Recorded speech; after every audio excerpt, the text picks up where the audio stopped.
bit of dinosaur, quantum computing, and of course, stars. Yeah. I'm going to talk about who's behind this all.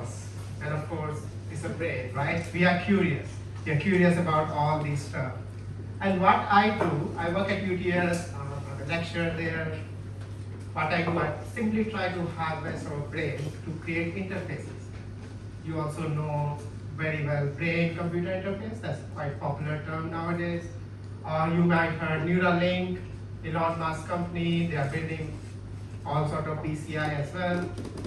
I do that as well, but my strategy, I'm a kind of a half computer scientist, half neuroscientist. So using my skill of both sides, I build this kind of interface. My work spans from quite a different direction, from controlling robots to games or neuroadaptation. Kind of classified three categories if I put them. I try to create interfaces to replace, restore, or enhance cognition for us, of course. That's the primary goal. For instance, if you see, if I try to make it work, Do you use a keyboard? Oh yeah, that thing. there's a pointer, if you see here. It's too tiny. Imagine. Well, for example, brain-computer controlled robots, which is essentially about replacement. You can extend and control. These are some cool videos, pretty much video in the slide, one slide. I try to simplify as much as possible. Or you want to enhance, then we have something called neuroadaptation, which is a focus also I'm going to talk about in a couple of next slides. And this is quite fascinating stuff because I think after machine learning in the last 4 to 5 years, this is going to be our next frontier in technology. This is going to change pretty much everything. How we interact, how we communicate, pretty much every single thing, because what BCI's goal is to completely get rid of other interfaces we have with a hand or something and directly communicate via brain.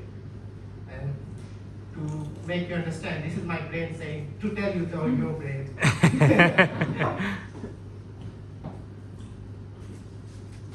So, very quick definition, although it's not necessary, but what we do in the lab, in my lab, we do a lot of experiment to collect data. What data I collect is called non-invasive, so we don't open the scalp, we don't open the head, we simply collect data using fMRI, which is quite familiar, or something called EEG, which is a sensor put on your top of your head.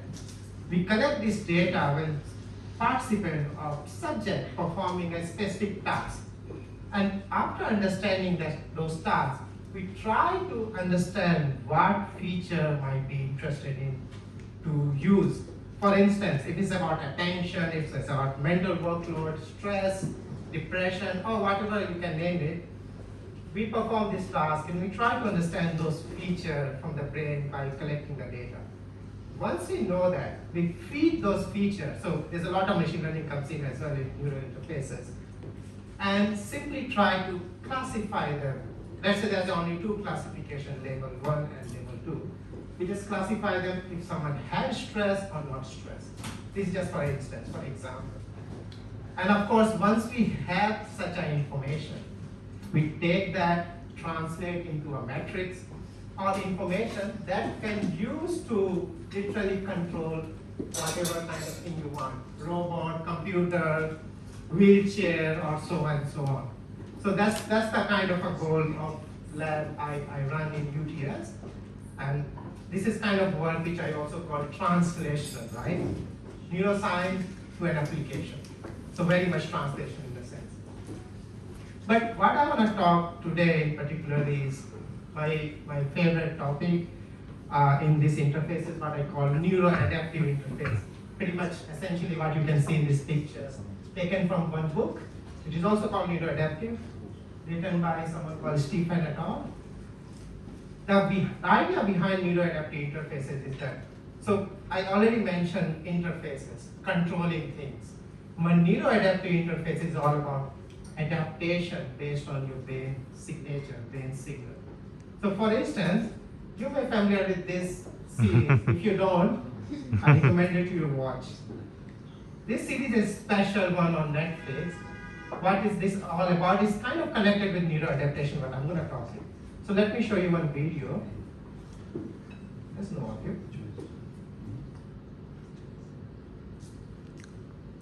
Move it up to the middle. Oh, there you go. There you And never mind, you can't hear it. go. There's a sound. So this is a snapshot of a small clip from that movie, Bandersnatch. And this movie is all about interactive movie, which is only possible to do with a smart TV and smart app like a Netflix.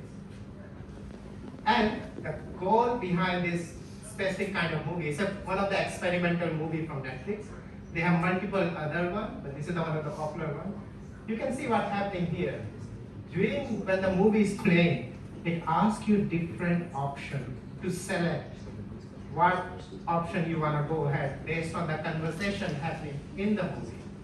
That means movie have a multiple ending, depend on what you like. Now think about the same kind of concept. We are reading something from your brain, and the part which excites you, we just choose the movie direction accordingly. And in the end or throughout the movie, you are keep excited, keep enjoying it, with fulfill your expression or your emotion you are in that point. That information or that kind of interface is called neuroadaptive. It's essentially you're adapting based on your brain signal. And that's why I like neuroadaptation. So there are a few videos. I'm doing this kind of work from last 8 years, and we created a simple adaptive interface. If I can show you.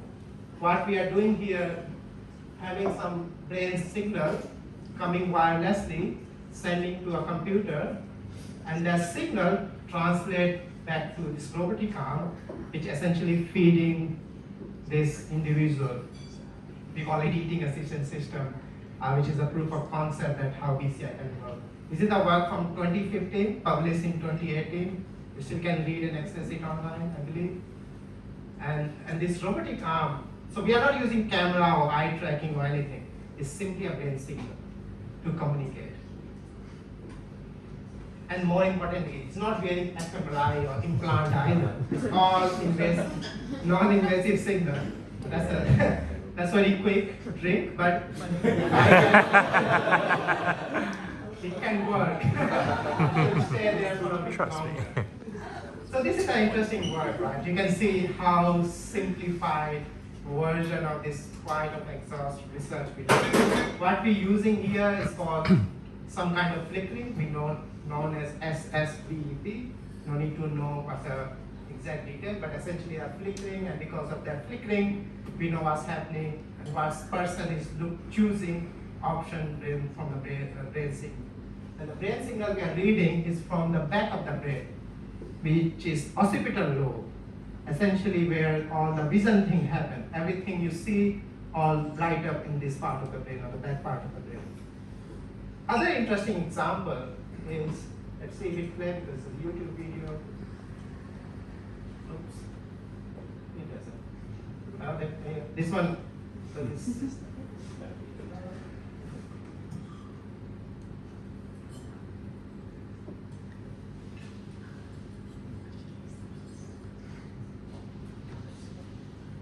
Right? It's not connected with the internet, so you can't play. Oh yeah. But this video trying to show a same person, similar kind of setup, controlling multiple drones in one setting. When I say drone, essentially those flying small devices.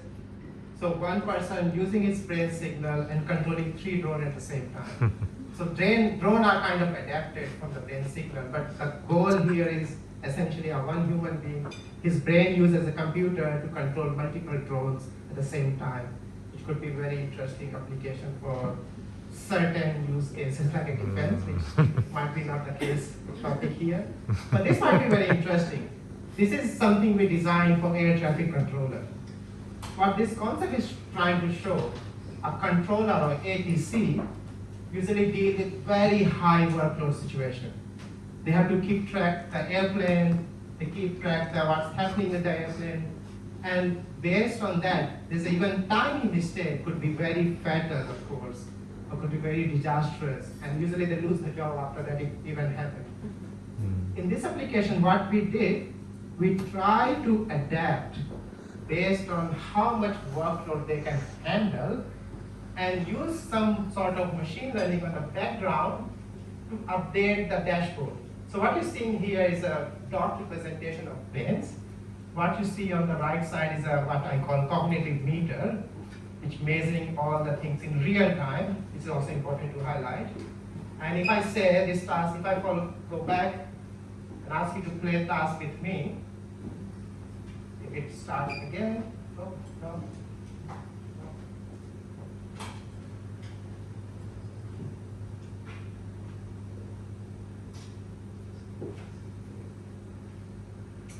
Okay, starting from the middle of somewhere. Oh, I can control it. That's good. So try to follow this. This is one of the simplest settings, an air traffic controller. What you have to do, you simply have to follow the dot, which is in the blue in the beginning, and give a shot. Oops. Damn it. Alright, let's try it. It's a simpler version, much easier to follow.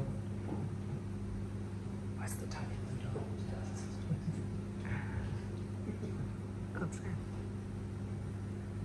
What?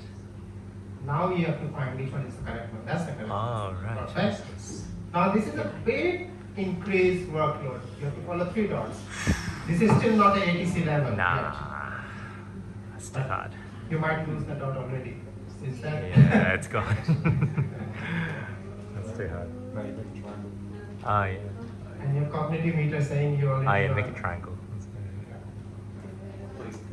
Hey. Now this is what ATC generally tackles. 4 dots. Four dots. Oh, no. Alright, here we go. 5 dots. Now what dots?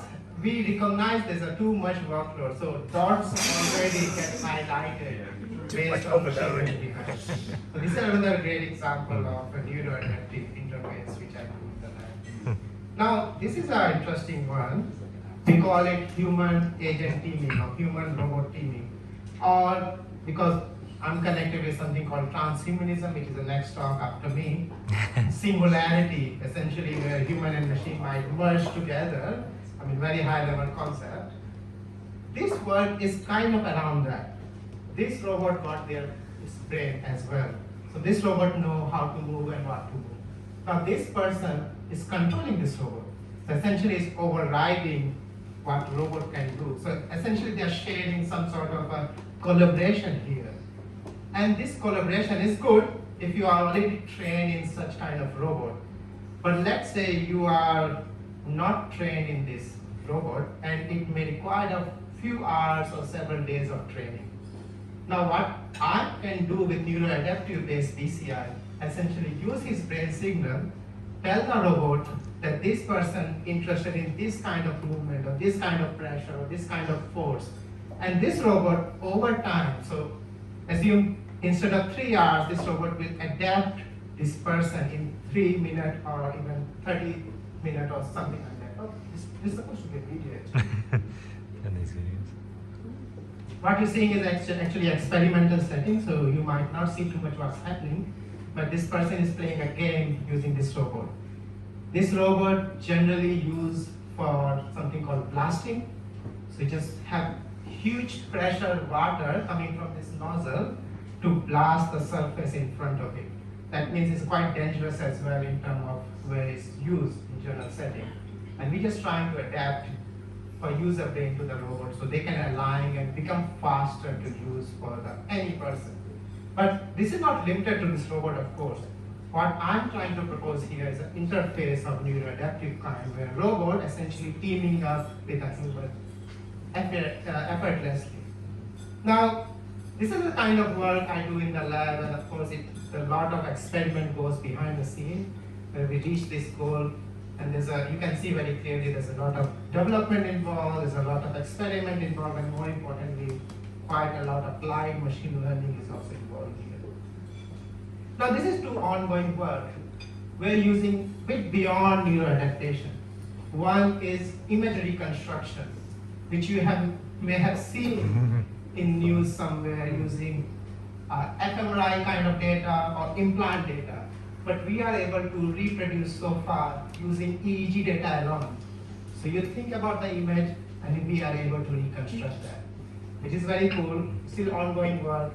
And this is another super cool work which I like very much because confirmation bias is a very important thing and promote misinformation or disinformation on social media.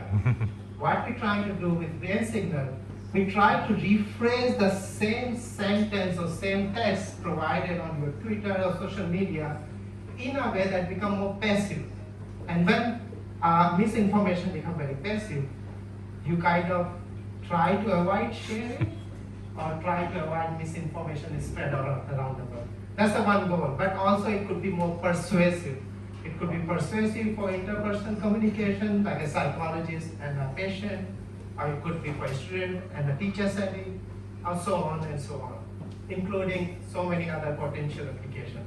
So that's also something we are doing in the lab. This is like a more recent work. And with that, thank you. Thank you for listening.